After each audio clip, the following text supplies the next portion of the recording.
Power Book 4's Season 2 has just started on Stars, and I couldn't help but watch it immediately. I felt like this was a great beginning to the new season, mainly because we met both intimidating and lovely new characters. I want to talk a little about what everything that happened in this episode means for Tommy and Diamond's future. So here's my analysis. First of all, I like the newcomers this season. Mireia is a fierce woman who knows what she wants. But all her talk about not wanting to do anything with her brother's business partners seemed like nonsense to me because it is obvious that she and Tommy will hang out later on. I wonder if Tommy tries to be with her just to get dirt about Miguel. At first, I didn't think so because their meeting was purely coincidental, but as we learned in the episode, Tommy basically wants to get rid of Miguel to be the next kingpin himself. So, he needs dirt about Miguel and he can only get it from Mireia.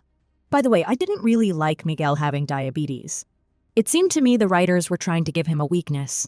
I had hoped for him to be just diabolical without any obstacles.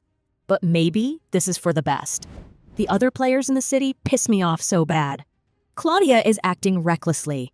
She made a deal with his brother to make all the decisions together, but when her recipe went online, she killed the doctor immediately.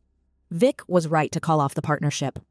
I think Vic would be way better off in Tommy and Diamond's team because when he was away from the Flynn family, he did prove to be pretty competent. But it appears he will act on his own for a while. They were not the only partners who couldn't agree on things.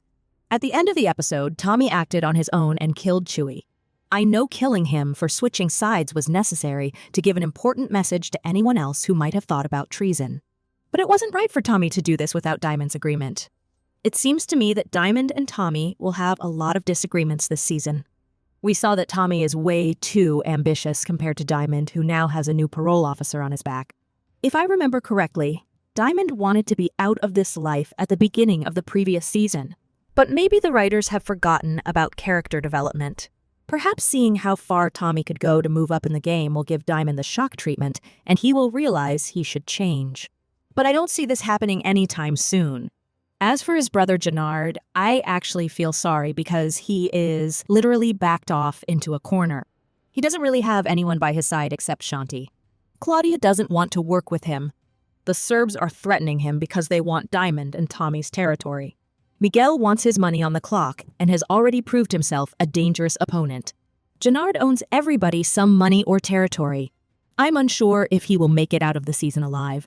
Finally, a new threat is looming over Tommy because now the law enforcement knows who he is. He is not a ghost any longer. I'm curious to see what he will do with law enforcement after him. I don't want to talk about JP or his family because that storyline doesn't interest me at all. What did you think of this episode? Will there be problems between Diamond and Tommy? Tell me in the comments below. Don't forget to like and share this video. Subscribe to next season if you want to see more episode reviews. See you soon.